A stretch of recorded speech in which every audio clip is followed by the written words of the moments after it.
তো আজকে আমরা কন্টেন্ট স্ট্র্যাটেজি নিয়ে কথা বলবো, কিভাবে আমরা এসইও ফ্রেন্ডলি কন্টেন্ট এআই দিয়ে লিখব এবং পুরো স্ট্র্যাটেজিক্যালি এআই এর মেথডটা ব্যবহার করা থেকে শুরু করে টাইটেল, মেটা ডেসক্রিপশন, পুরো কন্টেন্ট, এফএকিউ, যেটার যে রুলসটা, ফর্মুলাটা আমরা স্টেপ বাই স্টেপ ইনশাল্লাহ আজকের পুরো ক্লাস আমরা দেখব।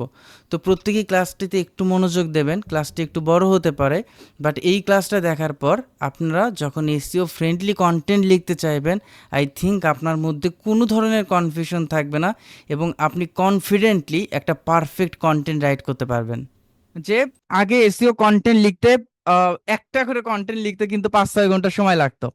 এখন এআই আসার পর একটা কন্টেন্ট অনেকে আছে অন ক্লিকে রাইট করে, বাট এইটা আসলে ইফেক্টিভ কন্টেন্ট না। যে আপনি চাইলে ওয়ান ক্লিকে কন্টেন্ট রাইট করতেছেন, এইটা আপনি গুগলে র্যাঙ্ক করবেন না, এরকম হবে না।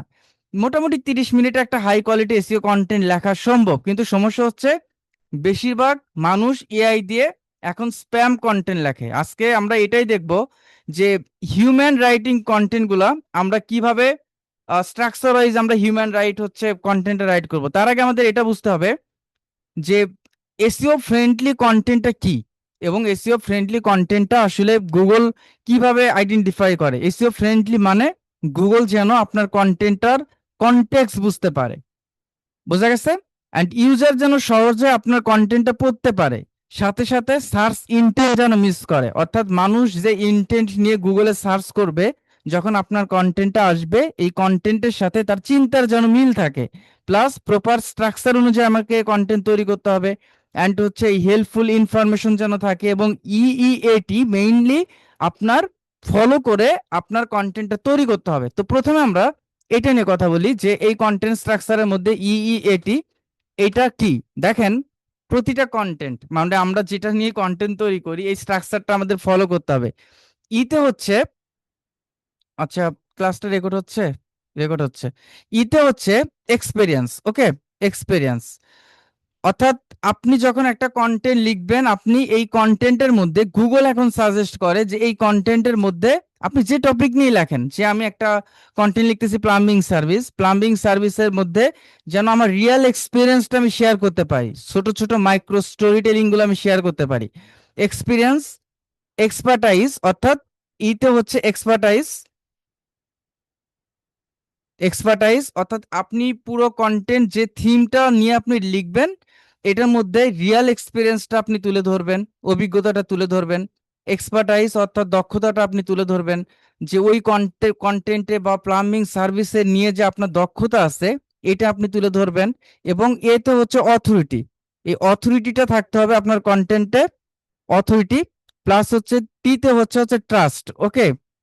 টিতে হচ্ছে ট্রাস্ট। তো আমাদের এই কন্টেন্ট গুলা যখন আমরা একটা কন্টেন্ট তৈরি করব, এটা প্রোডাক্টের জন্য হোক, সার্ভিসের জন্য হোক, কন্টেন্টটা পড়ে একটা বিজ্ঞাপন আপনার সামনে আসলো, যে কোনো একটা কন্টেন্ট আসলো যে কোনো একটা কিছু আপনি সেল করতেছেন, আপনি হেডফোন সেল করতেছেন, এখন কন্টেন্টটা পড়ে যখন ইউজার স্যাটিসফাইড না হবে, ওই কন্টেন্টের মধ্যে অথরিটি না থাকবে, ওই কন্টেন্টের মধ্যে ট্রাস্ট না থাকবে, তখন কিন্তু ইউজার ওই কন্টেন্টটাকে ইগনোর করবে। সো এমন ভাবে আমাদের কন্টেন্ট তৈরি করতে হবে যেন ইউজার ট্রাস্টেড হয়, ইউজারদের কাছে ট্রাস্টেড হয়, এবং কন্টেন্টটা যেন ইউজারদের জন্য পারফেক্ট হয়। সো এভাবে আমাদের কন্টেন্ট রাইটিং এর বিষয়টা। এর আগে আমাদের কি করতে হয়, প্রতিটা কন্টেন্টের আগে আমাদের কি করতে হয়, কিওয়ার্ড রিসার্চ করতে হয়, তাই না? এই কিওয়ার্ড রিসার্চের ক্ষেত্রে আমাদের একটা জিনিস মাথায় রাখতে হবে, যে কিওয়ার্ডটা ইন্টেন্ট ম্যাচ করে হচ্ছে আমাদের কিওয়ার্ড রিসার্চ করতে হবে। অর্থাৎ মেইন কিওয়ার্ড, যেমন আমরা বেবি ড্রেস নিয়ে একটা কিওয়ার্ড রিসার্চ করছি, ওকে? আমার মেইন টার্গেটেড কিওয়ার্ডটা এক্সাম্পল হিসাবে আপনি ধরে নিলেন যে বেবি ড্রেস, অথবা আমরা কোনটা নিয়ে কিওয়ার্ড রিসার্চ করছি, ক্লিনিং সার্ভিস, তাই না? ক্লিনিং সার্ভিস এটা হচ্ছে আমার মেইন কিওয়ার্ড। এবং এই মেইন কিওয়ার্ডের সাথে সাথে আপনাকে বেছে নিতে হবে সেকেন্ডারি কিওয়ার্ড গুলো, প্লাস সার্চ ইন্টেন্টটা যেন ম্যাচ থাকে, প্লাস কম্পিটিটর স্ট্রাকচার অনুযায়ী আমাদের কন্টেন্টটা তৈরি করতে হবে।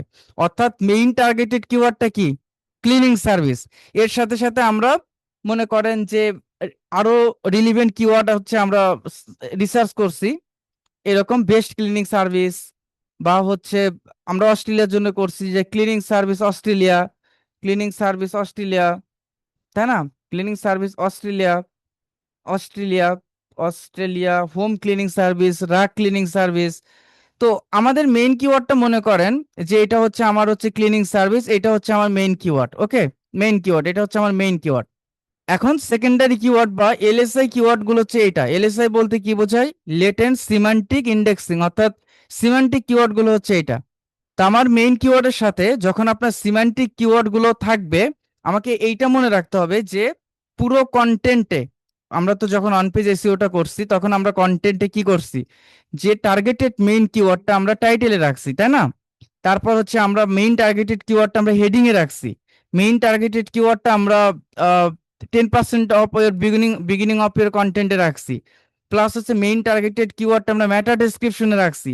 মেইন টার্গেটেড কিওয়ার্ডটা আমরা ইমেজের আল্টারনেটিভ টেক্সট হিসাবে করছি, তাই না? কিন্তু আপনি যখন একটা কন্টেন্টের ডেনসিটি, ঘনত্ব, অর্থাৎ 2.2 থেকে 2.5%-এর উপরে রাখবেন, তার মানে কি ওই কন্টেন্টের স্ট্রাকচারে ডেনসিটিটা অনেক হাই হয়ে যাবে।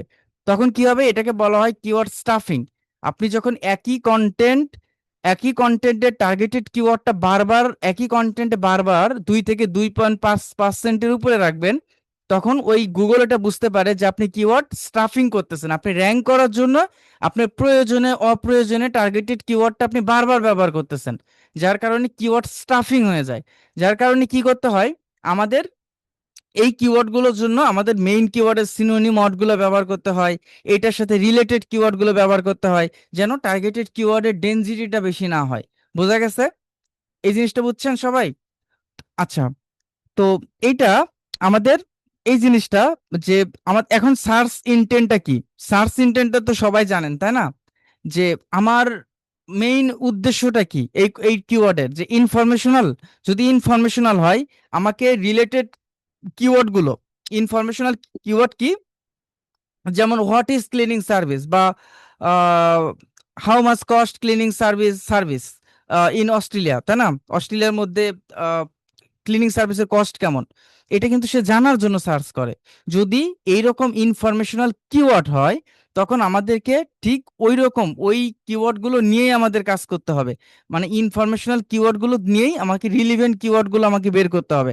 আবার যদি কমার্শিয়াল হয়, যেমন হচ্ছে আপনি best SEO tools, best hosting, এইগুলো যদি হয়, এই ধরনের যে কম্পেয়ার করার মতো হয়, তখন আমাকে ওই ওই মাইন্ডসেট বা ওই ইন্টেন্ট নিয়ে আমাকে পুরো কন্টেন্টটা তৈরি করতে হবে। ট্রানজেকশনাল হলে যে মানুষ ওইটাই কিনবে, যেমন বাই এসইও কোর্স, বা হচ্ছে বাই হচ্ছে কোনো একটা প্রোডাক্ট কিনবে, তখন আমাকে কি করতে হবে, কন্টেন্টের ইনটেক্সটা কনটেক্সটটা এরকমই থাকবে যে ওই জায়গায় একটা CTA call to action button থাকবে যে অর্ডার নাও। তারপর হচ্ছে ওই জায়গায় মানুষ হচ্ছে স্পেসিফিকেশন চাইবে, মানুষকে ওই জায়গায় এমন ভাবে ওই কন্টেন্টে বুঝাইতে হবে যে মানুষ যেন কিনে। এবং দেখেন দুইটা কন্টেন্টের স্ট্রাকচার তিনটা কিন্তু আলাদা। আবার ন্যাভিগেশন হলে ওটা তো হচ্ছে ডিরেক্ট, মানে ডিরেক্ট ওয়েবসাইটে যাচ্ছে। তার মানে চারটা ইন্টেন্টের মানুষের চাওয়াটা আলাদা। একটা হচ্ছে মানুষ ইনফরমেশন খোঁজে, দ্বিতীয়টা হচ্ছে, 2 নাম্বারটা হচ্ছে কি, মানুষ হচ্ছে কম্পেয়ার করে, কমার্শিয়াল কিওয়ার্ড। আর একটা হচ্ছে ট্রানজেকশনাল কিওয়ার্ড, মানুষ যেটা কিনবেই। আর একটা হচ্ছে কি, আপনার হচ্ছে যেটাকে বলা হয় ন্যাভিগেশনাল কিওয়ার্ড, অর্থাৎ কোনো একটা নির্দিষ্ট জায়গায় যাবে। এই কন্টেন্ট স্ট্রাকচারের চার উদ্দেশ্য। একটা কি, ইনফরমেশন, মানুষ তথ্য জানবে। এখানে আপনি যখন একটা কন্টেন্ট, এইটার উদ্দেশ্য যখন কন্টেন্ট তৈরি করবেন, এখানে তথ্যে ভরপুর দিতে হবে, এখানে তথ্যে ভরপুর দিতে হবে। যদি আমি আপনাদেরকে আরো ডিপলি বলি, যখন আপনি এই জায়গাতে ইনফরমেশনাল কিওয়ার্ড আপনি ব্যবহার করবেন, তখন আপনাকে, মানুষ কিন্তু এখানে কিনতে আসে না, সে শেখার জন্য আসে, তাই না? সে শেখার জন্য আসে। সে তার ভুলটা কোথায়, সে কি জানতে চায়। এখানে এই ধরনের কিওয়ার্ড সরাসরি সার্ভিস, মোটামুটি এখানে আমাদের রেজাল্ট গুলো দেখতে চাই, অর্থাৎ আমাদের এই জায়গাতে তথ্যই দিতে হবে। আবার যদি আপনি দেখেন যে ট্রানজেকশনাল কিওয়ার্ড, এখানে মানুষ ইনফরমেশন চায় না, এখানে চায় হচ্ছে সলিউশন। কারণ এই ট্রানজেকশনাল কিওয়ার্ডের মাধ্যমে সে ডিরেক্ট কিনবে, যেমন হচ্ছে hire SEO expert, buy backlink, buy SEO service, বা বাই এসি, বা হচ্ছে বাই ল্যাপটপ। এগুলো হচ্ছে মানুষ কিনবে। তাহলে কি করতে হবে, ওই প্রোডাক্টের কি করতে হবে, ওই প্রোডাক্টে আমাদের ইনফরমেশনাল, আরো একটু ডিপলি বলি যে ইনফরমেশনাল কিওয়ার্ড কোনগুলোর ক্ষেত্রে কাজে লাগে। যেমন হচ্ছে ব্লগ পোস্ট, এই ব্লগ পোস্টের ক্ষেত্রে কাজে লাগে। তারপর হচ্ছে লং ফর্ম গাইডের জন্য, টিউটোরিয়াল কন্টেন্টের জন্য, এগুলো হচ্ছে ইনফরমেশনাল কিওয়ার্ড কাজে লাগে। আবার ট্রানজেকশনাল তো এইটাই যে মানুষ ওইটাই কিনবে, তখন ওই ট্রানজেকশনাল কিওয়ার্ডে কি কি থাকে, মনে করেন প্রাইসিং থাকে, তারপর হচ্ছে পোর্টফোলিও থাকে, রেজাল্ট থাকে, টেস্টিমোনিয়াল থাকে, সিটিএ বাটন অর্থাৎ অর্ডার নাও, ক্লিক ক্লিক নাও, তাই না, ফার্স্ট লোডিং পেজ থাকে। আবার যদি দেখেন যে ই কমার্স ইন্টেন্ট, ওই জায়গাতে মানুষ হচ্ছে কম্পেয়ার করে যে আমি এটা কিনবো না ওইটা কিনবো, তখন হচ্ছে ওই আর্টিকেলটা আমাদের লিখতে হবে, এরকম ভাবে কম্পারিজন আর্টিকেল আমাদের লিখতে হবে, রিভিউ কন্টেন্ট লিখতে হবে, টপ 10 লিস্ট লিখতে হবে, কেস স্টাডিগুলো আমাদের বর্ণনা করতে হবে। আমি একটু বলতেছি, এটা আপনাদের শেখার কিছু নাই, আপনারা জাস্ট শোনেন। শেখার যেটা আছে ওইটা আমরা প্র্যাকটিক্যালি করবো এবং আপনারা ইনশাল্লাহ হোমওয়ার্কটা করতে পারবেন। আর ন্যাভিগেশনাল কিওয়ার্ডটা যেটা, ওটা তো মানুষ একদম এক্স্যাক্টলি চায় যে আমি ওই জায়গায় যাব, তো লোকেশন পেজ ওইটা তো থাকবে। তো এই জিনিসটাই, যে পুরো কন্টেন্টের স্ট্রাকচারটা আমরা ওইভাবে সাজাবো, মানুষের ইন্টেন্টকে ঠিক রেখে তারপর হচ্ছে আমরা কন্টেন্ট সাজাবো। বোঝা গেছে? তো এখন আমরা যেটা দেখব যে আহ, যে মোটামুটি এআই দিয়ে প্রম্পট দিয়ে কিভাবে আমরা পুরো মানে ক্লাসের পুরো কন্টেন্ট গুলো আমরা সাজাইতে পারি। আমরা এখন টাইটেল চিনি, এখন আমরা মেটা ডেসক্রিপশন চিনি, এখন আমরা পুরো কন্টেন্ট হেডিং চিনি। তো এখন আমরা বলতে পারি যে না, আমি আপনাকে দিয়ে হচ্ছে কন্টেন্ট আমি এখন কি করতে পারি, সাজাইতে পারি, তাই না, সাজাইতে পারি। ওকে, তো আমরা চ্যাট জিপিটিতে যাব, chatgpt.com এ যাব। আপনারা আছেন যারা হচ্ছে চ্যাট জিপিটি তো সবাই চেনেন, তাই না? তো এমন একটা কন্টেন্ট আমাকে সাজাতে হবে, মনে করেন যে আমি একটা প্লাম্বিং সার্ভিস নিয়ে আমি একটা কন্টেন্ট তৈরি করব। এক্সাম্পল, এই যে আমার, না সরি, ক্লিনিং সার্ভিস নিয়ে আমি কন্টেন্ট তৈরি করব। আমার মেইন টার্গেটেড কিওয়ার্ড এইটা, আর রিলিভেন্ট কিওয়ার্ডটা হচ্ছে এই দুইটা। তো দেখেন, আমি একটা 2000 ওয়ার্ডের কন্টেন্ট রাইট করব। শুধু কন্টেন্ট চ্যাট জিপিটি লিখতে পারলেই কিন্তু কন্টেন্ট তৈরি হয় না, আপনাকে লিখতে হলে লেখার মতো করে লিখতে হবে, যেটা গুগল পছন্দ করবে, যেটা পারফেক্টলি ক্লায়েন্টের জন্য গ্রহণযোগ্যতা হবে। তো দেখেন, আমরা এখানে লিখব যে রাইট রাইট এ 2000, আপনাদের হোমওয়ার্ক থাকবে কিন্তু, 2000 word word optimised SEO optimised article article about মনে করেন আমার এই টপিকের উপর আমি কন্টেন্ট লিখবো। ওকে, ক্লিনিং সার্ভিস অ্যাবাউট হচ্ছে cleaning service. Okay, cleaning service দিয়ে দিলাম। আচ্ছা, এখন আপনাকে কি করতে হবে, আপনাকে রিকোয়ারমেন্ট গুলো লিখতে হবে। আপনি এআইটাকে যত ভালোভাবে বুঝাতে পারবেন, এআই তত আপনাকে বেস্ট একটা রেজাল্ট দিবে, একটা আউটপুট দেবে। তো রিকোয়ারমেন্ট গুলো কি কি রিকোয়ারমেন্ট গুলো কি রিকোয়ারমেন্ট গুলো হচ্ছে, আমার ফার্স্ট রিকোয়ারমেন্ট হচ্ছে আপনার এখানে বলে দিতে হবে যে যারা লেখে সবাই একই টোনে লেখে, এআই এর মতো করে লেখে। আপনি প্রথম নাম্বারে লিখে দিবেন যে must be must be use must be use human tone. কারণ গুগল সবসময় হিউম্যান টোনটাকে ভালোবাসে, এআই রোবোটিক্স কন্টেন্টটাকে ভালোবাসে না, যার কারণে আমরা হিউম্যান টোনে লিখবো। এক একটা কন্টেন্টের ভাষাটা এক এক রকম। এখন আপনি এখানে বলে দিচ্ছেন যে ইউজ কনভারসেশনাল স্টাইল। আপনারা এই কন্টেন্ট, ডিজিটাল মার্কেটিং যারা করবেন, যারা কন্টেন্ট সম্পর্কে আইডিয়া না থাকবে, সে জিরো। আপনি দুনিয়ার যে কোনো অনলাইন প্ল্যাটফর্মে যে মার্কেটিং করতে চান, আপনার যদি এই কন্টেন্ট সম্পর্কে যদি আপনি ভালো না বুঝতে পারেন, এবং আপনি ইংলিশে পারেন না পারেন এটা ম্যাটার করে না, কিন্তু আপনার কন্টেন্ট সম্পর্কে আপনার বুঝতে হবে। যদি না বুঝতে পারেন, আপনি ডিজিটাল মার্কেটিং এ জিরো। আপনি পৃথিবীর যত বড় আইটি সেক্টর বা যেখান থেকে আপনি শেখেন না কেন, আপনাকে কন্টেন্ট সম্পর্কে ডিপলি জানতেই হবে। আপনি ইংলিশ পারেন আর না পারেন, বাট কন্টেন্ট আসলে এটা ভালো কিংবা খারাপ, এইটা জাজ করার মতো অ্যাবিলিটি আপনার থাকা লাগবে। নাম্বার 3, আমি এখানে বলতেছি যে আমার মাই টার্গেটেড কিওয়ার্ড হচ্ছে ক্লিনিং সার্ভিস। এটা হচ্ছে আমার মেইন টার্গেটেড কিওয়ার্ড বা বেস্ট। ওকে, আমার মেইন টার্গেটেড কিওয়ার্ডটা কি, ক্লিনিং সার্ভিস। আমি ক্লিনিং সার্ভিসই দিলাম। ওকে, ক্লিনিং সার্ভিস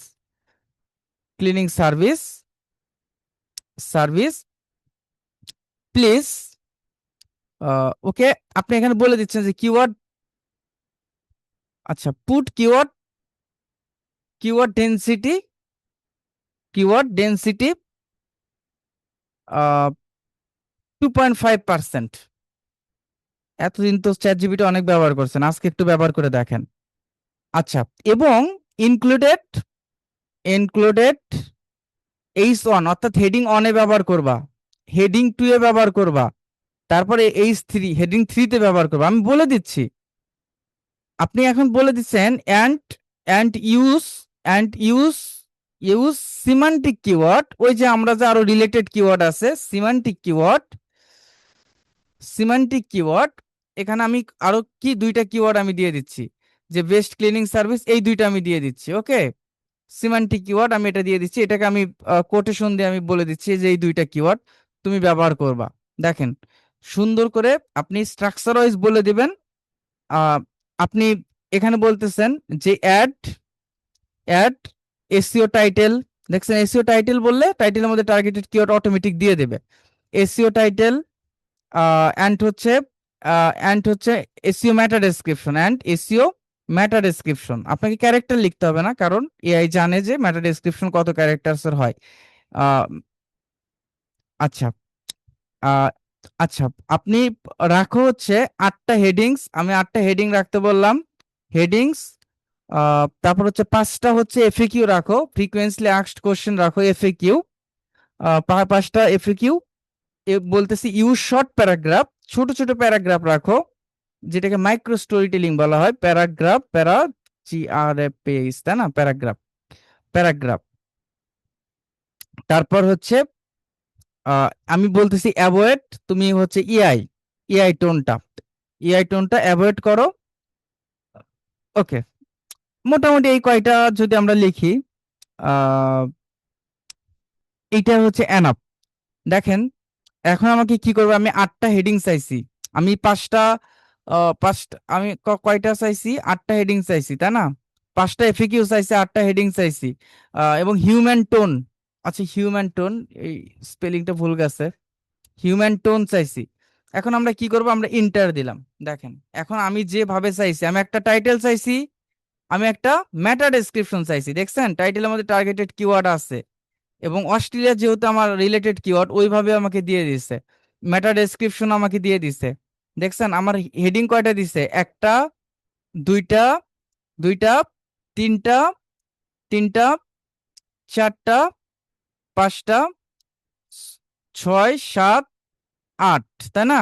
আর আর হচ্ছে, আচ্ছা, আমাদের এফিকিউ কয়টা দিছে, একটা দিছে এফিকিউ, দুইটা দিছে এফিকিউ, তিনটা, চারটা, 5টা। আর পুরো কন্টেন্টটা আপনি যখন পড়বেন তখন বুঝতে পারবেন যে আসলে সে কিভাবে লিখছে, যে হিউম্যান টোনে লিখছে কিনা। দেখেন, লেটস বি অনেস্ট, তাই না। তো অনেস্টলি যদি বলি, তাই না, keeping your home or work space clean is not always easy, life gets busy between work, family and everything else. আপনি পুরো কন্টেন্টটাকে একটু ভালোভাবে পড়বেন, ভালোভাবে বুঝবেন, ভালোভাবে দেখবেন, এবং আপনার এই টার্গেটেড কিওয়ার্ড কতবার ব্যবহার করা আছে এটা যারা কম্পিউটার আছে তারা পারবে। কন্ট্রোল কন্ট্রোল চাপ দিয়ে কন্ট্রোল চাপ দিয়ে আপনি কন্ট্রোল এফে ক্লিক করবেন। এফে যখন ক্লিক করবেন, আমার মেইন কিওয়ার্ডটা কি, ক্লিনিং সার্ভিস, ক্লিনিং সার্ভিস, তখন আপনি বুঝতে পারবেন। দেখেন, একটা কথা আছে যে keyword prominence and keyword proximity. Keyword প্রমিনেন্সটা কি, কিওয়ার্ড প্রমিনেন্স হচ্ছে একটা কিওয়ার্ড কোথায় ব্যবহার করলে সৌন্দর্যমণ্ডিত হয়, সুন্দর দেখায়, এটাকে বলা হয় প্রমিনেন্স। এবং প্রক্সিমিটিটা কি, একটা কিওয়ার্ড থেকে আর একটা আমার মেইন কিওয়ার্ডের দূরত্ব কতটুকু, এটাকে বলা হয় প্রক্সিমিটি। তো এই জিনিসটা আপনি এখান থেকে দেখতে পারবেন। এবং আপনি যদি মনে করেন যে আপনার রিলেটেড কিওয়ার্ড গুলো কতবার ব্যবহার করা আছে, যেমন বেস্ট ক্লিনিং সার্ভিস, এই রিলেটেড কিওয়ার্ডটাকে আসলে কন্টেন্টে ব্যবহার করা আছে কিনা, তখন আপনি দেখতে পাবেন যে না, এটা রিলেটেড কিওয়ার্ডটা ব্যবহার করা আছে, এখানে ব্যবহার করা আছে, এখানে করা আছে, দেখছেন এখানে করা আছে, এখানে করা আছে, এখানে করা আছে। সুন্দরভাবে স্টেপ বাই স্টেপ আমাদেরকে কন্টেন্ট একটা তৈরি করে দিছে, একটা এসইও ফ্রেন্ডলি কন্টেন্ট আমাদেরকে তৈরি করে দিছে। এখন আপনি যদি এগুলাকে আপনি যদি এখানে বলেন যে জাস্ট সেপারেট, এখন আপনাকে আর ওইভাবে কমান্ড দিতে হবে না, যে জাস্ট সেপারেট, সেপারেট হেডিং গুলো তুমি জাস্ট সেপারেট করো। আপনি যদি হেডিং গুলো শুধু দেখতে চান, এই যে হেডিং গুলো, হেডিং টু, হেডিং ওয়ানে রাখছে এটা, হেডিং টু গুলা রাখছে এটা, হেডিং থ্রিতে রাখছে হচ্ছে এগুলা, দেখছেন সুন্দরভাবে তারা হচ্ছে আমাকে হেডিং গুলা কিন্তু আমাকে সুন্দরভাবে কি করে দিছে, একদম স্টেপ বাই স্টেপ করে দিছে, তাই না? এখন দেখেন এআই কন্টেন্ট শুধুমাত্র লিখলে হবে না, আপনাকে পারফেক্টলি লিখতে হবে। এখন আমরা টাইটেলের কথায় আসি, যে পারফেক্ট এসইও টাইটেল ফর্মুলাটা হচ্ছে কিভাবে আমরা পারফেক্ট টাইটেল আমরা লিখতে পারি। এগুলো অ্যাডভান্স কিছু বিষয় যেগুলা আমার মনে হয় যে বাংলাদেশে যেগুলা মানে মোটামুটি আমার দেখা যেগুলা, যারা আসলে মার্কেট প্লেসে কাজ করেন না বা বিভিন্ন কোম্পানিতে কাজ করেন না, তারা হয়তো এরকম ডিপলি আপনাকে কখনো এক্সপ্লেন করবে না যে আসলে কন্টেন্টের উপর ডিজিটাল মার্কেটিং স্ট্র্যাটেজি গুলা যে স্পষ্টভাবে তুলে ধরা, যে আসলে কিভাবে কন্টেন্টটাই তো মেইন, তাই না? আপনি ডিজিটাল মার্কেটিং যেটাই করতে চান, ফেসবুক মার্কেটিং করেন, ইনস্টাগ্রাম মার্কেটিং করেন, এই কন্টেন্ট স্ট্রাকচার গুলো আসলে কিভাবে কাজ করে, সার্চ ইঞ্জিন কিভাবে কাজ করে, এটা তো বুঝতে হবে।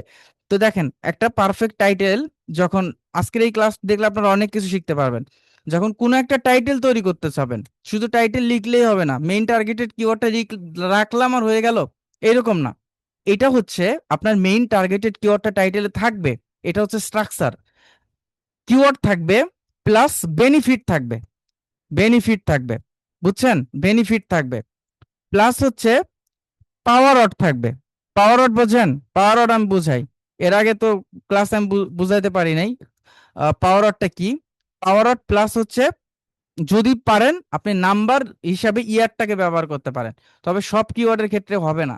আপনি যদি গুগলে যান যে পাওয়ার অট কি, পাওয়ার অট হচ্ছে ক্লিকেবল ওয়ার্ড। পাওয়ার অট যেমন হচ্ছে বেস্ট, রিগার্ডস, পাওয়ার অট, পাওয়ার অটস, পাওয়ার অটস, ওকে পাওয়ার অটস, আমরা যদি দেখি যে পাওয়ার অট এখানে 7,000 পাওয়ার অট আছে, অনেকগুলা, যেমন ফোকাস, এক্সপার্ট, স্কিল্ড, ভ্যালু, যে একটা একটা শব্দ যেগুলার ভ্যালু আছে, যেগুলা মানুষকে আরো বেশি কি করে, কানেক্টেড করে, এই জিনিসগুলো হচ্ছে পাওয়ার অট। Prompt, respect, clear, positive, active, connected, best, মানে যা যা, understanding, attention, attentive, trustworthy, knowledgeable, consider, solution oriented, এই জিনিসগুলোকে বলা হয় হচ্ছে পাওয়ার ওয়ার্ড। তার মানে কি, একটা টাইটেল যখন আপনি লিখবেন যে কোনো কিছুর আপনি কিওয়ার্ড, মেইন কিওয়ার্ড ব্যবহার করবেন, এবং ওই সার্ভিস বা ওই কিওয়ার্ডের বেনিফিটটা আপনি, বেনিফিটটা আপনি তুলে ধরবেন। বেনিফিট স্পেলিংটা ভুল গেছে, বেনিফিটটা আপনি তুলে ধরবেন। আহ না না, ঠিকই আছে, বেনিফিট, তাই না? বেনিফিট এবং পাওয়ার ওয়ার্ড ব্যবহার করার চেষ্টা করবেন। দেখেন এখন আমরা যে কন্টেন্ট আমরা দেখছি, এটা কিন্তু এসইও ফ্রেন্ডলি একটা টাইটেল। দেখেন এখানে আমার মেইন টার্গেটেড কিওয়ার্ডটা কি, যদি আপনি টাইটেলের শুরুতে রাখতে পারেন বেস্ট, সব সময় শুরুতে হবে এরকম না, এটা কিন্তু আমার মেইন টার্গেটেড কিওয়ার্ড, তাই না? এখন অস্ট্রেলিয়া বেস্ট ক্লিনিং সার্ভিস, এই জিনিসটা কি, বেস্ট, এই যে বেস্ট ক্লিনিং সার্ভিস, এই বেস্টটা হচ্ছে, বেস্টটাকে বলা হয় পাওয়ার ওয়ার্ড, এবং এইটা হচ্ছে, এটাকে বলা হয় বেনিফিট, যে best, best cleaning service from home and office in, দেখছেন? এবং আপনার কি বলতেছে 2026, আমার আমার ফর্মুলার সাথে মিল আছে, আমার ফর্মুলার সাথে মিল আছে যে আমার টাইটেলটা কিওয়ার্ড প্লাস বেনিফিট প্লাস পাওয়ার ওয়ার্ড প্লাস ইয়ার। আমাদের এমন ভাবে কন্টেন্ট ফর্মুলা তৈরি করতে হবে যেটা সার্চ ইঞ্জিন ভালোবাসে, এটা হচ্ছে। আর ব্যাড টাইটেলটা হচ্ছে, আপনি যখন এই স্ট্র্যাটেজিগুলো মেনটেন না করবেন, তখন ওইটা আপনার হবে না। এবং এই টাইটেলটা 50 থেকে 60 ক্যারেক্টার্স এর মধ্যে আপনাকে রাখতে হবে। কেন রাখতে হবে, এর আগের ক্লাসে আমি বলছি, মনে আছে? ক্যারেক্টার্স বলতে হবে 50 থেকে 60 ক্যারেক্টার্স এর, মানে এর বর্ণের উপরে যাওয়া যাবে না। মেইন কিওয়ার্ড দিয়ে শুরু করতে করতে পারলে ভালো, এবং ক্লিকেবল হতে হবে, এবং যদি আপনি পারেন ইমোশনাল ট্রিগার থাকলে এটা আরো বেস্ট হয়। আচ্ছা, এটা গেল। এখন ম্যাটা ডেসক্রিপশনের কথায় আসি, এটা কেমনে লিখবো? এগুলো ক্লায়েন্ট দিয়ে দেয়, বাট অনেক সময় আমাদের এগুলা নিজে যদি না বুঝতে পারেন, অন্যকে দিয়ে আপনি করায় আপনি কি বুঝতে পারবেন? আপনি নিজে তো আগে ভালোভাবে বোঝা লাগবে, আপনি না পারেন, কিন্তু আপনার বুঝতে হবে যে ওই ওই কন্টেন্ট আসলে ভালো কিনা। ওকে, তো এখন আমরা আসি মেটা ডেসক্রিপশনে। মেটা ডেসক্রিপশন হচ্ছে র্যাঙ্কিং ফ্যাক্টর না হলে এটা সিটিআর বলায়। সিটিআর বলতে কি বোঝায়? ক্লিক থ্রু রেট, অর্থাৎ আমি মনে করেন যে সার্চ করলাম যে বেস্ট মাইক্রোফোন, আমি মাইক্রোফোন লিখে আমি সার্চ করলাম best microphone in Bangladesh, microphone in Bangladesh, microphone in Bangladesh, আমরা এটা লিখে সার্চ করলাম। যখন বেস্ট মাইক্রোফোন লিখে সার্চ করলাম, দেখেন এমন কিছু ম্যাটার ডেসক্রিপশন যে আপনি একটা মনের মধ্যে একটা কিউরিসিটি আছে যে আমি কোন একটা ব্র্যান্ডের আমি মাইক্রোফোন কিনবো, কি মাইক্রোফোন কিনবো, আমি বয়া কিনবো, আমি রোড কিনবো, আমি একেজি কিনবো, বা মাউনো কিনবো, বা শিওরের কিনবো, বা অডিও টেকনিকা কিনবো। মানে ওরা ম্যাটার ডিসক্রিপশনটা স্টার্ট থেকে দেখেন উনি এমন ভাবে সাজাইছে যে মানুষ যেন এই ব্র্যান্ডের আছে এইটা দেখে যেন ক্লিকাবল করে। মাইক্রোফোন যেগুলো বেস্ট ব্র্যান্ড গুলা, এগুলা কিন্তু এখানে তুলে ধরছে যে বয়া, রোড, একেজে, মাউনো, শিওর, অডিও টেকনিকা, এগুলো হচ্ছে হাই ব্র্যান্ডের গুলার। আবার দেখেন রায়ান্সের কম্পিউটার গুলো দেখেন মাউনো ইজ, এখন বাংলাদেশের ক্ষেত্রে অল্প টাকায় হচ্ছে মাউনো মাইক্রোফোন গুলো ভালো। বাট এটা বলতেছে কি মাউনো is is is great for beginners, মানে নতুনদের জন্য ভালো। অ্যান্ড কারণ একটা জিনিস দেখেন, ইন্টেন্ট বোঝার ট্রাই করেন। যারা ওল্ড, আমাকে যদি বলা হয় যে তুমি কোন মাইক্রোফোন কিনবা, আমি কিন্তু এখানে লিখবো না যে best microphone in Bangladesh, because আমি জানি যে আমার মাইক্রোফোন আমার কোনটা প্রয়োজন। মাইক্রোফোন আমার মনে হয় অ্যাজ এ মেন্টর হিসেবে মাইক্রোফোন আমার মনে হয় 20টা চেঞ্জ করা শেষ। তো রোড, তারপর হচ্ছে মাউনো থেকে শুরু করে বয়া এমন থেকে স্টার্ট করছি। তো আমি এটা এই জায়গায় কি অ্যাডভান্স এক্সপার্ট, যার কারণে আমি সরাসরি লিখবো যে রোড NT1, বা হচ্ছে রোড NT2, বা হচ্ছে আমি মাউনো PDX 400, আমি এভাবে লিখে কিন্তু সরাসরি সার্চ করব। কিন্তু এরা সার্চ ইন্টেন্টটা বোঝে যে বেস্ট মাইক্রোফোন ইন বাংলাদেশ, যখন মানুষ এটা লিখে সার্চ করে তার মানে সে জানে না, সে কম্পেয়ার করতে আসছে। দেখেন ওরা এই জিনিসটা কি, এই মাইন্ডসেটটা কি, ওরা কি করছে, ওরা এই মাইন্ডসেটটা কি সুন্দর করে এটাকে তুলে ধরছে হচ্ছে মেটা ডেসক্রিপশন আকারে, যে মাউনো এ ইজ গ্রেট ফর বিগিনার, কারণ যারা নতুন তারা এটা লিখে সার্চ করবে। অ্যান্ড অ্যান্ড কন্টেন্ট ক্রিয়েটরস, এবং কন্টেন্ট ক্রিয়েটর তারাই তো করবে, তাই না? অ্যান্ড বয়া is is loved by blogger and mobile user. দেখছেন ওরা সবগুলোই এই বাংলাদেশে এই তিনটা মাইক্রোফোনই তো চলে বেশিরভাগ, মাউনো, বয়া আর হচ্ছে রোড। অ্যান্ড রোড হচ্ছে হাই কোয়ালিটি, যেগুলো হাই পারফর্মিং পডকাস্টিং এর জন্য মাইক্রোফোন। এক একটা রোডের মাইক্রোফোন 30,000, 30,000 টাকার নিচে নাই। এবং আমরা যে মাইক্রোফোন গুলো ইউজ করি, এই মাইক্রোফোন গুলো আপনার 35,000 প্লাস। তো দেখেন এখন এই জায়গাতে আমাদের, তার মানে কি, মেটা ডেসক্রিপশনটা হচ্ছে মানুষ যেন ওই ছোট ডেসক্রিপশনটা পড়ে যেন ক্লিকেবল হয়, ক্লিক করতে যেন বাধ্য হয়। এখন আপনি যখন ফেসবুকে কন্টেন্ট পাবলিশ করবেন, বা যেখানে, এই ছোট ডেসক্রিপশন গুলো এমন ভাবে তৈরি করতে হবে যে এখানে আপনার কিওয়ার্ড তো থাকবে মেটা ডেসক্রিপশনে, তাই না? কিওয়ার্ড থাকবে, কিওয়ার্ড থাকবে, প্লাস হচ্ছে ওইটার বেনিফিট থাকবে, বেনিফিট থাকবে, আর প্লাস হচ্ছে কি থাকবে বলেন, প্লাস CTA, অর্থাৎ কল টু অ্যাকশন বাটন থাকবে, যেটা মানুষকে ক্লিক করতে বাধ্য করতে হয়। যে অ্যাফোর্ডেবল প্রাইস, এটা কি কল টু অ্যাকশন, তাই না? Call to action.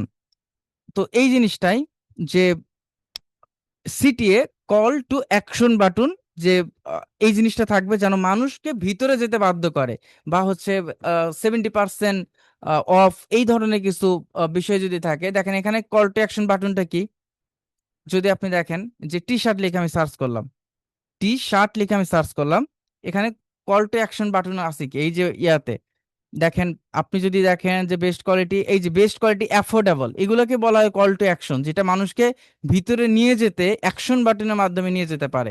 বা বাই নাও, সেল নাও, এখানে কি, এই যে এটাকে বলা হয় call to action button.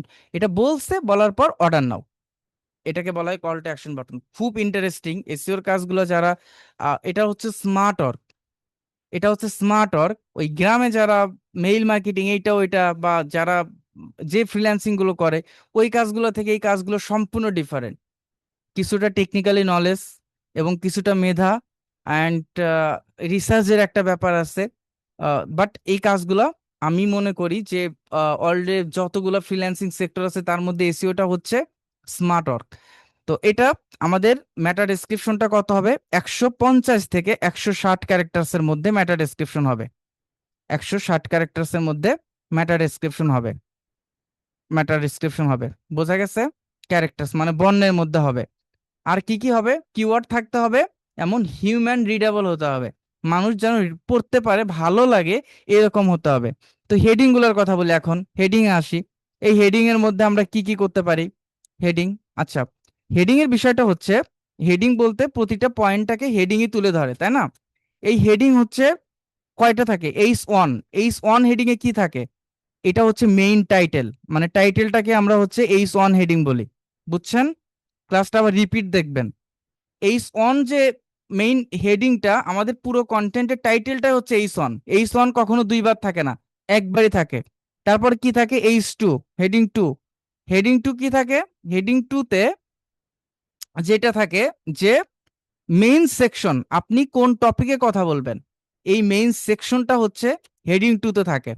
Main section, যে আমি ক্লিনিং সার্ভিস নিয়ে কথা বলতেছি, এখন যদি আমরা ওই ওই কন্টেন্টে আসি, দেখেন যখন আমরা ক্লিনিং সার্ভিস নিয়ে কথা বলতেছি, প্রথমে আছে, এখানে যদি আপনি দেখেন যে cleaning service Australia, your your guide to the best cleaning service, এটা হচ্ছে আমার হেডিং, এটা হচ্ছে টাইটেল, এটা হচ্ছে আমার হেডিং। তো এখানে আমাদের মেইন সেকশনটা H2 তে থাকবে, বোঝা গেছে? H2 তে থাকবে, এটা হলো হেডিং টু। H3, অর্থাৎ হেডিং থ্রি, হেডিং থ্রিতে কি থাকবে? একটু আজকে একটু ডিপলি ক্লাস হচ্ছে, যাই হোক আপনারা একটু প্র্যাকটিস করবেন, ইনশাল্লাহ পারবেন। আর সামনে যে ক্লাসগুলো হবে আরো ভালোভাবে বুঝতে পারবেন। এটাকে বলা হয় হলো সাব, এটাকে বলা হয় সাবসেকশন, সাবসেকশন, সাবসেকশনস এটাকে বলা হয়, তাই না?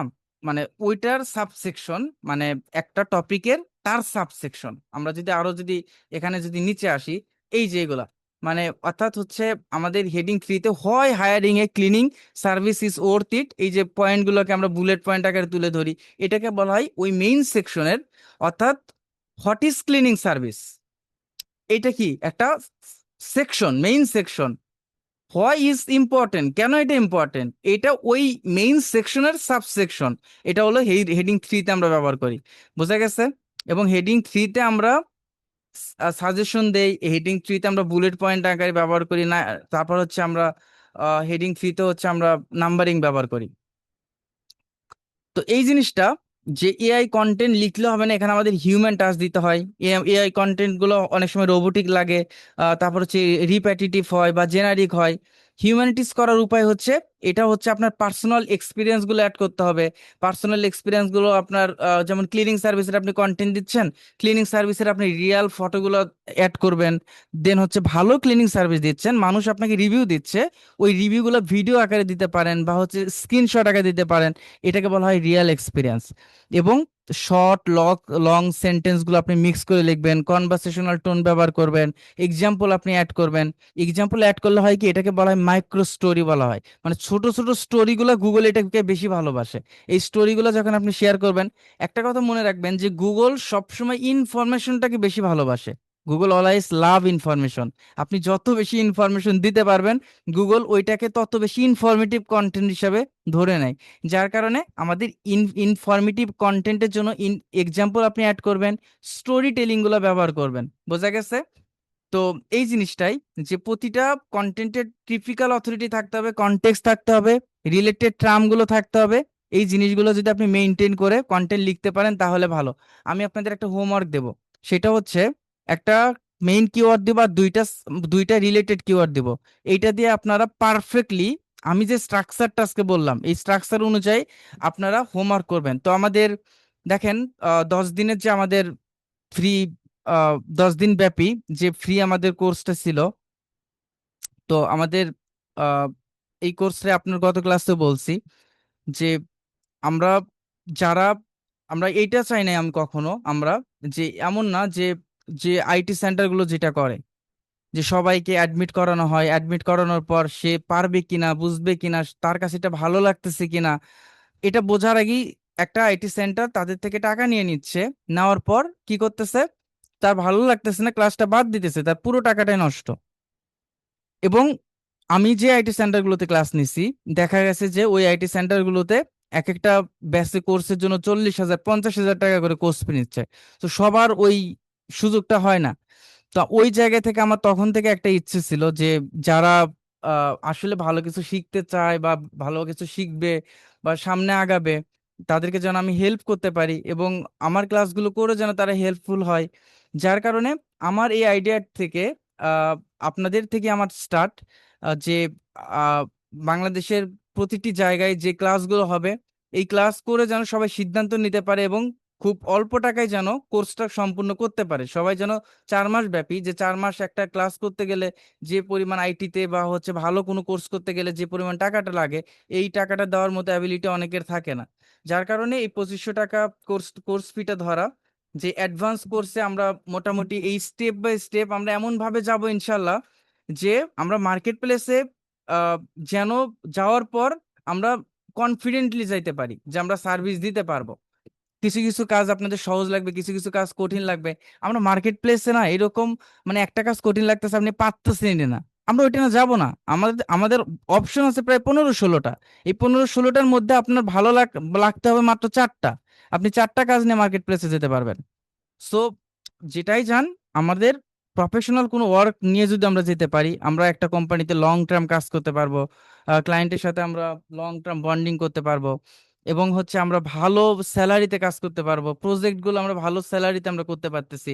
আপনি এখানে আমাদের সাথে থাকেন না থাকেন, কোর্স করেন আর না করেন, একটা কথা মনে রাখবেন, যে যারা উচ্চ আশা আপনাকে দেবে, যে আপনি কোর্স করার মধ্যেই 1 মাস ক্লাসের পরে আপনি ইনকাম করতে পারবেন, আপনি এটা করতে পারবেন, ওইটা করতে পারবেন, 2টা ক্লাস 3টা ক্লাস পরে আপনি ইনকাম করতে পারবেন, এগুলো সবগুলা ফেক। ফ্রিল্যান্সিং এতটা সহজ না। আমি যতদিন আপনাদের ক্লাস নিছি, হয়তো ফ্রি ক্লাসের আজকেই শেষ ক্লাস, যেহেতু 10-12 তারিখের মধ্যে আমাদের অ্যাডভান্স ক্লাসটা শুরু হবে। তো আপনাদের এই আশাটা আমি কখনো দেই নাই যে আপনারা কোর্স করার মধ্যে বা 1 মাস, 1 মাসের মধ্যে 15 দিনের মধ্যে আপনারা ইনকামে যেতে পারবেন। আমি ফ্রিল্যান্সিং এর রিয়েল স্ট্র্যাটেজি সত্যটা তুলে ধরার ট্রাই করছি, যে ফ্রিল্যান্সিং এ আপনি যদি ভালো কিছু করতে চান, তাহলে এই জায়গাতে আপনাকে প্রপার স্কিলটাকে সুন্দরভাবে ডেভেলপ করতে হবে। এই কন্টেন্ট রাইটিং স্ট্র্যাটেজি আপনি জানলে কন্টেন্ট রাইটিং নিয়েও কিন্তু মার্কেট প্লেসে সার্ভিস দিতে পারবেন। তো প্রপারলি আপনাকে শিখতে হবে, শিখে তারপর আপনি মার্কেট প্লেসে যান এবং প্রফেশনাল কোনো কাজ শেখেন। আর যদি মনে করেন যে আমি 1-2 ক্লাস পরে ইনকাম করতে যাব, তাহলে ওই আর্নিংটা আপনি কখনই করতে পারবেন না। হয়তো প্রথম 2-4 টাকা আপনি চিন্তা করতে পারবেন, কিন্তু আপনি ক্যারিয়ারটাকে যদি লম্বা করতে চান, যদি প্রফেশনালি যদি ফ্রিল্যান্সিংটাকে ধারণ করতে চান, তাহলে আপনাকে এটা করতে হবে। তো আমার লাইফেও যখন ফ্রিল্যান্সিং আসে, আমি কিন্তু গ্রাফিক্স ডিজাইন দিয়ে আসি। আমি আমার ফ্রেন্ড ছিল, আমি বগুড়া আজিজুল হক কলেজে পড়াশোনা করছি, ওই জায়গা থেকে বিবিএ করছি, ওই জায়গা থেকে এমবিএ করছি। তা আমার একটা ফ্রেন্ড ছিল, নাম ছিল হিটলার। আসলে আমি ফ্রিল্যান্সিং আসতাম না, আমার আমার বিন্দু পরিমাণ আগ্রহ ছিল না। কেন আগ্রহ ছিল না, কিছু কারণ ছিল। আমার আমার চোখে একটু প্রবলেম ছিল, সেটা হচ্ছে আমি কম্পিউটারের সামনে 30 মিনিট আমি তাকায় থাকতে পারতাম না। আমি জানি না এটা মহান আল্লাহ রব্বুল আলমিনের অশেষ রহমত যে আমি এখন 10 থেকে 12 ঘন্টা আমি কম্পিউটারের সামনে থাকি, মানে ম্যাক্সিমাম সময় 10-12 ঘন্টা আমার থাকা হয়। তারপর আমার কখনো মাথা ব্যথা করে না, বা এই যে কথা বলতেছি তারপর আমার মাথা ব্যথা করে না। কিন্তু আগে আমি আধা ঘন্টা বা 30 মিনিট 40 মিনিট আমি থাকতে পারতাম না। কিভাবে যে কি হলো আমি জানি না, হয়তো আস্তে আস্তে অভ্যাসে পরিণত হয়েছে। তো আমি আসতে চাইতাম না এই ফ্রিল্যান্সিং সেক্টরে। যখন আহ, ও আমাকে জোর করে ফ্রিল্যান্সিং সেক্টরে নিয়ে আসে, যদিও ও এখন পর্যন্ত এই ফ্রিল্যান্সিং সেক্টরে কিছুই করতে পারে নাই, এবং আমি যথাসাধ্য তাকে এখনো হেল্প করি, আগেও হেল্প করছি। দেখেন এই জায়গাতে গ্রাফিক্স ডিজাইন যখন আমি শিখতেছিলাম, তখন আমার যে মেন্টরটা ছিল, উনি হচ্ছে, আমি মেন্টর বলতে আমার এলাকার, উনি আমার মেসি থাকতো। তো উনি হচ্ছে বিয়ে করলো, তারপর চলে আসলো, তারপরে শেখা হলো না। তো ওই জায়গা থেকে আমার শেষ, আর ইচ্ছা ছিল না। তখন আমি অনার্স সেকেন্ড ইয়ারে পড়ি। তখন পরবর্তীতে এই এসিও সম্পর্কে আমার ওই ফ্রেন্ডটাই বারবার এসিও সম্পর্কে বলে, এসিও সম্পর্কে বলে, এসিওটা নিয়ে রিসার্চ করতে করতে, তো আমার এখানে একটা কোম্পানিতে আমার জব হয়, ভিয়েতনামের একটা কোম্পানিতে আমার জব হয় এসিও এক্সপার্ট হিসাবে, বাট এসিও সহকারী হিসাবে। বাট আমি যে কাজ করবো এরকম না, তারা আমাকে যেভাবে কাজ করতে বলবে আমি ওইভাবে কাজ করব। বাট ওই জায়গায় আমার মাঝে মাঝে ফিজিক্যালি আমাকে যেতে হতো উত্তরাতে। উত্তরাতে আহ ওই ইয়াটার নাম যেন, হাউস বিল্ডিং এ। তো ওখানে আমি থাকতাম, থাকার পর যখন আমি শিখতেছিলাম বা তাদের সাথে কাজ করতেছিলাম, আমি আসলে আগে ভাবতাম যে হয়তো আমার এসিওর অনেক কিছু আমি জানি, আমি পারি। কিন্তু যখন আমি রিয়েল কাজ করতে গেলাম, তখন দেখলাম যে না, আসলে আমি এসিওর আমি কিছুই জানি না, কিছুই বুঝি না, এর ভিতরে অনেক কিছু আছে। তো ওই স্যারটা আসলে আমাদের বাংলাদেশি ছিল একজন। উনি আমাকে আসলে হাতে কলমে দেখাইছে কিভাবে টেকনিক্যাল ইরর গুলো ফিক্স করতে হয়, ওয়েবসাইটে প্রবলেম গুলো ফিক্স করতে হয়, অ্যান্ড হচ্ছে কিভাবে র্যাঙ্কিং স্ট্র্যাটেজিটা মেনটেন করতে হয়। তো ওনার হাত ধরে আমি আসলে প্র্যাকটিক্যাল এসিওটা আমার শেখা। এখন এবং ওই এসিও সেক্টরে আমি ওই ভিয়েতনামের কোম্পানিতে আমি 3 বছর থাকি। দেন এর মধ্যে হচ্ছে ইতালিয়ান একটা কোম্পানির সাথে আমার ডিল হয়। ওই জায়গায় আমার 2.5 বছর কাজ করা হচ্ছে, ওই জায়গায় আমি টেকনিক্যাল এসিও এক্সপার্ট হিসেবে ছিলাম, টেকনিক্যাল এসিও এক্সপার্ট হিসাবে।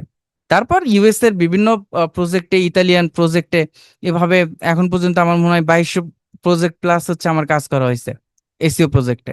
সো ওই জায়গা থেকে যে দেখা গেছে যে তখন আমি বিভিন্ন কোর্স আমি আহ, দেখতাম যে তারা আসলে শুধুমাত্র থিওরিক্যালি কোর্সগুলো করাতো, বা যেমন আজকে আমি যে ক্লাসটা আপনাদেরকে আমি করালাম এই যে কন্টেন্টের এই বিষয়টা নিয়ে, ম্যাক্সিমাম দেখা যায় কি কন্টেন্ট কিভাবে লিখতে হয় এআই দিয়ে, প্রম দিয়ে সরাসরি অন ক্লিকে হচ্ছে কন্টেন্ট গুলো হচ্ছে তৈরি করায়, দেখায় এগুলো কোর্সে দেখায়, বাংলাদেশে যেগুলো করছে এগুলোতে এরকমই ভাবে দেখায়। কিন্তু পুরো কন্টেন্টের স্ট্রাকচারটা, যে হেডিং আসলে কিভাবে তৈরি করা দরকার, মেটা ডেসক্রিপশন আসলে গুগল কিভাবে চায়, কিভাবে র্যাঙ্কিং কিভাবে বেনিফিটেড হবে, এই জিনিসগুলো ইন ডিটেলস আসলে যেগুলো মেন্টর শেখায়।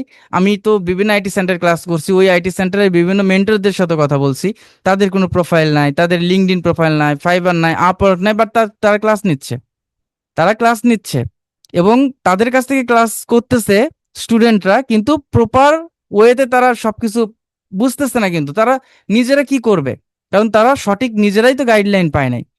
সো এই জায়গা থেকে মেন্টর হিসেবে আসা, আসলে একজনের পরিবর্তে আমার ক্লাস নেওয়া, প্রথম ক্লাসটা আহ মনে হয় 3 বছর আগে, হ্যাঁ, একজনের পরিবর্তে ক্লাস নেওয়া। তো ওই পরিবর্তে ক্লাস নেওয়াতে তখন আমার একটু ভালোই লাগছিল ক্লাস নিতে, যে সবার সাথে কথা বলা, ক্লাস নিতে। তারপর হচ্ছে ড্রিমল্যান্ড আইটিতে আমি, ড্রিমল্যান্ড আইটি একজন ছিল, ওই জায়গায় আমার একটা স্টুডেন্ট জব করতো। তো ওই জায়গা থেকে আমাকে অনেকদিন যাবতই যেতে বলছে। একদিন ঢাকায় যাওয়ার পর ওনাদের সাথে আমার কথা হয়। তারপর ড্রিমল্যান্ড আইটিতে মনে হয় ওনাদের 6-7 হাজার স্টুডেন্টের ক্লাস আমি নিছি। বাট প্রতিটা আইটি সেন্টারের, আমি বদনাম করব না কোনোটারই, বাট আইটি সেন্টারের একটা রুলস থাকে যে তোমার এতগুলা এতগুলা ক্লাসের মধ্যে শেষ করতে হবে, এতগুলা ক্লাসের মধ্যে শেষ করতে হবে। বাট আমি, আমার কোর্সে যতজন আহ, আমার ক্লাস করছে তারা মোটামুটি সবাই দেখছে যে আমরা ক্লাসের একটা দিয়ে দেই যে 30-32টা ক্লাস, কিন্তু আমরা ওই রুলসটা আমি রাখি না, যে কোর্স শেষেও একটা করে ক্লাস থাকবেই, সপ্তাহে অন্তত একটা করে ক্লাস থাকবে। কারণ আমি জানি যে কোর্স শেষ মানে ফ্রিল্যান্সিংটা শেষ হওয়া না, কোর্স শেষ হওয়া মানে একজন এক্সপার্ট হওয়া না। কোর্স শেষ হবার পর একজন মেন্টরকে প্রতিনিয়ত তার প্রয়োজন, আরো বেশি প্রয়োজন। কোর্স করতে গেলে যে প্রয়োজনটা আছে, কোর্স শেষে আরো বেশি প্রয়োজন আছে, কারণ তার থেকে হেল্প নিতে হবে। মার্কেট প্লেসে এইটা প্রবলেম হবে, ওইটা প্রবলেম হবে। তো এই প্রবলেমগুলো ফিক্স করার জন্য আপনাদের মেন্টরের হেল্প দরকার। ইনশাআল্লাহ আমি চেষ্টা করব যথাসাধ্য আপনাদেরকে হেল্প করার জন্য। তো আজকে এই পর্যন্ত, কেমন? আল্লাহ হাফেজ, আসসালামু আলাইকুম।